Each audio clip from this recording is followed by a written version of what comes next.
Since we still have time, let's now continue a last topic for colloidal suspension, which is rheology, dealing with viscosity of colloidal suspension. The rheology is a science that it studies the flow of matter, flow of kind of semi-fluid material, primarily in liquid state, but also as a soft solid under conditions that they respond to external shearing stress with plastic flow rather than elastic deformation.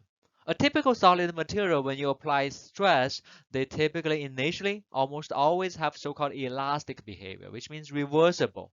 You apply compressive stress, it shrinks a little bit. You remove the stress, it goes back. You pull it, it gets longer. You release, it shrinks back. That's elastic behavior. But rheology is dealing with, okay, the material, the matter, most cases in a liquid state, they react in a so-called read to yourself, plastic flow. Plastic flow. It changes shape. Plastic means permanently in a flow fashion. And rheology is to study that effect. Okay?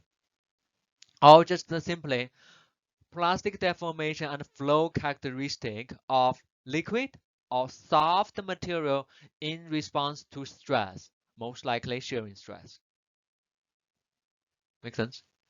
It's kind of plastic deformation or flow characteristic of soft or liquid matter in response to stress, in particular shearing stress. Okay, because liquid doesn't sustain much tensile stress. And also compressive, it can almost sustain a lot of compressive. It's a shearing stress that changes behavior. Importance of rheology is key characteristics for colloidal suspension. It's very important, and people often use rheology, especially viscosity, for quality control and process optimization. Quality control or process optimization, people often have to measure viscosity and use that to control, to understand. Okay, the basic concept about rheology is they are measured from simple shear experiment. We are going to define a few terms.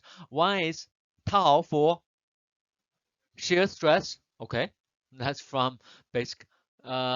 This gamma shear strain. Okay, and gamma dot above means so-called shear strain rate. Also, sometimes people call shear viscosity. And velocity, shear velocity, and this mu, no, not mu, eta is called viscosity. Eta is called viscosity, and okay, shearing stress is viscosity eta times strain rate. How fast that angle changes. Shearing strain is kind of changing angle, but strain rate is how fast does that angle changes. Okay. Or if we write in a different way, strain rate, how fast does that angle change is how much of a stress divided by how viscous your fluid or your material would be. Okay. The higher the shearing stress, the higher the strain rate, if the faster it changes shape. Make sense? At the same time, the larger the viscosity, the lower the strain rate is. Extremely viscous, it doesn't really want to change shape. Make sense? That's kind of the typical relationship. And then the typical fluid, depending on their viscosity, we can classify them by Newtonian fluid, which means the viscosity is a constant. The viscosity doesn't change. The other one, non-Newtonian, the viscosity of fluid changes with shearing strain rate. Okay, let's just quickly continue a little bit.